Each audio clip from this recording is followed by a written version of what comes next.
Assalamualaikum warahmatullahi wabarakatuh. Nama saya Siti Amelia dengan NIM 0510900774. Di sini saya akan mengerjakan tugas 2 matkul jaringan komputer.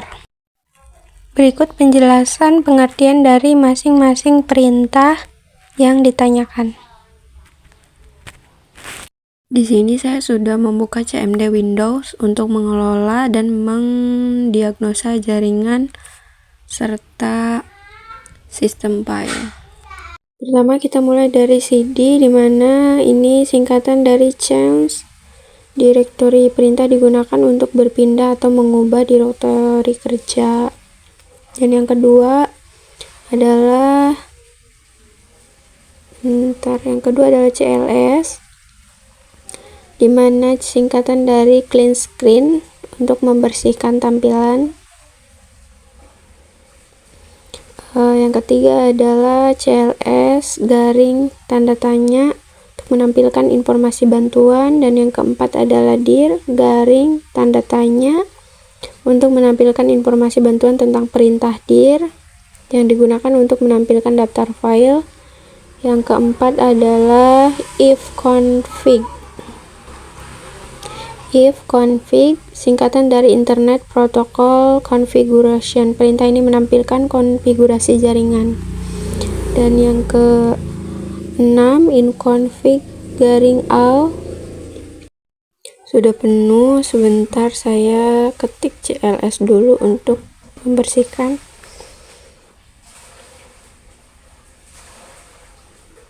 Lalu selanjutnya inconfig garing tanda tanya menampilkan bantuan atau daftar opsi yang dapat digunakan dengan perintah. Lalu yang ke-8 inconfig release, melepaskan alamat IP yang diperoleh melalui DHCP dan semua departemen jaringan. Saya ketik CLS lagi. Selanjutnya if config renew, atau memperbarui renew alamat IP dari server untuk semua departemen jaringan. Terus yang ke-10 if config display DNS, menampilkan isi change DNS pada komputer termasuk catatan DNS.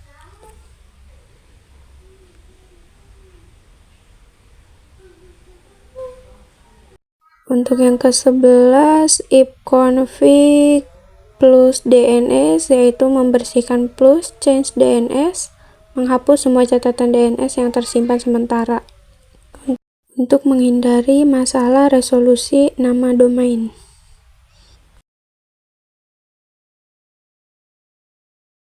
Lalu saya bersihkan kembali menggunakan CLS.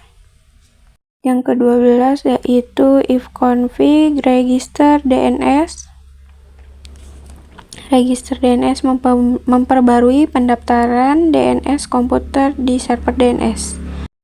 Biasanya digunakan untuk memperbarui catatan DNS dinamis. Untuk yang ke-13 yaitu ping, yaitu perintah untuk menguji konektivitas jaringan ke alamat IP. Selanjutnya adalah nestat, menampilkan statistik jaringan dan koneksi aktif seperti port yang terbuka. Untuk yang ke-15 yaitu tracer, singkatan dari trace route. Perintah ini melacak jalur yang dilalui paket data dari komputer Anda ke alamat tujuan jaringan. Untuk selanjutnya yaitu path ping, kombinasi dari ping dan traced. Perintah ini memberikan informasi jalur dan statistik kehilangan paket pada setiap hop dalam rute ke tujuan. Selanjutnya yaitu NSLOOKUP, perintah untuk melakukan query DNS secara manual, digunakan untuk mencari alamat IP dari nama domain atau sebaliknya. 18 adalah net, perintah yang berfungsi untuk mengkonfigurasi dan mengelola pengaturan jaringan di Windows. Selanjutnya yaitu route, perintah untuk menampilkan dan mengubah tabel routing jaringan. Untuk yang terakhir yaitu net, berfungsi untuk mengelola berbagai aspek jaringan Windows seperti pengguna, share file, layanan, dan koneksi jaringan. Sekian dari saya. Terima kasih. Wassalamualaikum warahmatullahi wabarakatuh.